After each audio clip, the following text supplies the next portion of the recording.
Seperti kasus-kasus yang telah dijelaskan sebelumnya, benarkah anak dapat berinteraksi dengan makhluk halus? Bagi yang memiliki seorang bayi, terkadang kita tiba-tiba terkejut mendapati bayi menangis rewel padahal tidak dalam keadaan haus, lapar, atau buang air. Ternyata hal tersebut dapat menjadi indikasi anak melihat makhluk halus. Mengapa demikian? Kehadiran makhluk tak kasat mata itu sebenarnya dapat direspon dengan baik oleh fisik bayi karena mereka sangat sensitif terhadap adanya perubahan di sekitar. Secara ilmiah, kedatangan makhluk halus sering diikuti dengan perubahan atau gangguan medan elektromagnetik. Jika paparan gelombang tersebut semakin dekat menuju bayi, maka dapat membuat otak menciptakan gambaran atau ilusi tentang seseorang yang sedang berada di sekitarnya dan memungkinkan bayi melihat makhluk halus. Pernahkah Anda mendengar atau bahkan sudah membaca cerita The Story of Lisa? Diceritakan seorang anak memiliki teman bernama Lisa. Tak ada yang aneh dari cerita ini. Hingga digambarkan, Lisa adalah sosok wanita berambut panjang dengan wajah penuh darah dan tidak ada satu orang pun yang dapat melihatnya. Ia juga menceritakan, Lisa telah menemaninya ke sekolah, bermain, hingga pada suatu waktu ia berjalan di malam hari dengan Lisa dan sang ayah memarahi dengan mengatakan bahwa Lisa tidak nyata. Diceritakan, Lisa kemudian sedih dan menghilang. Anak ini kemudian merasa kesepian karena ayahnya yang tak kunjung pulang dari bekerja, ditambah Lisa yang menghilang. Ia lalu membuat surat kerinduan dan meminta Lisa untuk kembali. Tak disangka, Lisa pun datang. Namun ada suatu pertanyaan. Kala itu Lisa berkata bahwa ayah anak itu dan guru di sekolahnya sedang tidur bersama dengan ayah Lisa. Apakah ayah itu sudah meninggal dunia? Setelah ditelusuri, ternyata cerita ini hanyalah fiktif belaka. Pengarangnya bernama Sunny Schreiner. Saat itu Schreiner yang berusia 19 tahun merasa bosan dengan aktivitasnya. Menjadi penggemar cerita-cerita mistis, ia pun terpikirkan untuk membuat cerita sejenis. Berbekal krayon 96 warna, ia lalu membuat cerita sensasional tersebut. Beberapa tahun berlalu, ia menemukan kembali cerita karangannya itu dan diminta oleh seseorang untuk mengunggah di sebuah situs internet.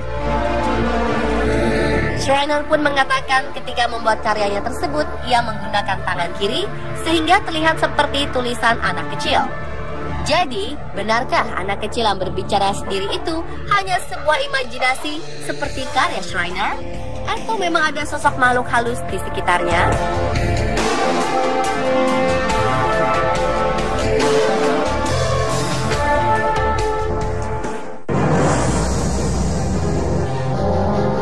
Menurut psikolog Patrick J. McGrath, jika seorang anak yang berusia 2 hingga 7 tahun memiliki teman imajinasi merupakan hal yang normal.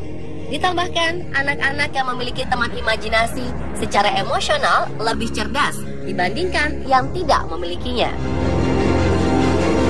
Teman imajinasi digambarkan sebagai sosok yang setia mendengarkan, mendukung, menemani anak bermain, dan hadir spesial karena tidak pernah menyalahkan jika ia berbuat kesalahan.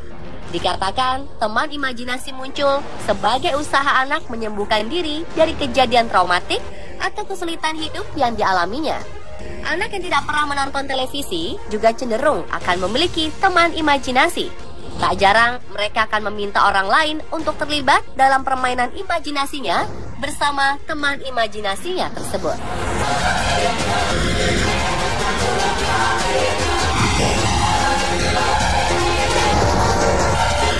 Selain itu, menurut seorang penulis Karen Good, ukuran otak anak-anak 135% lebih besar dari otak orang dewasa. Karena itulah mereka cenderung memiliki imajinasi yang jelas dan daya kerja otak yang lebih baik.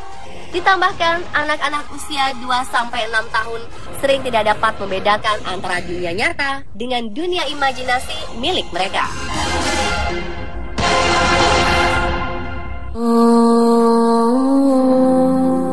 Ketika anak mengenalkan teman imajinasi pada orang tua, maka hal pertama yang dilakukan adalah jangan marah. Tanyakan bagaimana gambaran wujud, kesukaan, perilaku, dan aktivitasnya. Karena teman imajinasi dapat memberikan informasi tentang kesukaan, keinginan, pikiran, ataupun perasaan anak. Wujud teman imajinasi tersebut biasanya merupakan sesuatu yang menjadi bagian dari kehidupan anak atau keluarga. Sedangkan jika berwujud makhluk fantasi yang menyeramkan, bisa jadi dipengaruhi oleh media, seperti buku atau film yang dilihat anak dan menimbulkan trauma. Untuk menyiasatinya, sebagai orang tua, jangan membiarkan anak bermain sendiri. Seiring pertumbuhan anak, kenalkan ia dengan berbagai kegiatan menarik yang dapat dilakukan bersama teman sebaya atau kerabat. Hal tersebut dapat membuat anak merasa senang dalam pergaulan yang nyata dan perlahan meninggalkan teman imajinasinya. Selain itu, saat diajak anak dalam permainan imajinasi, orang tua sebaiknya mau terlibat dan lebih responsif, sehingga anak merasa bahagia secara nyata. Aksi permainan imajinasi ini akan membantu anak mengembangkan keterampilan bahasa, berpikir, dan sosial.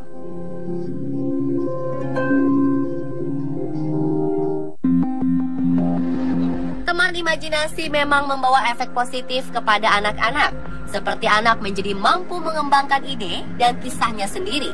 Namun bagaimana jika anak sudah semakin jauh dari dunia nyata? Teman imajinasi terkadang menjadi pelarian dari kenyataan atas rasa kesepian, ketakutan, atau kecemasan anak, seperti yang tertuang dalam Story of Lisa. Terlebih lagi, jika teman imajinasi dijadikan anak sebagai kambing hitam atas kesalahannya, seperti saat ia menumpahkan makanan dan menyebut teman imajinasilah yang melakukan hal itu.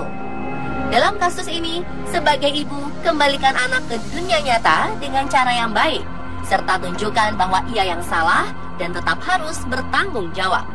Jika anak sudah tidak semakin terkontrol, ada baiknya konsultasikan segera dengan psikolog atau dokter anak.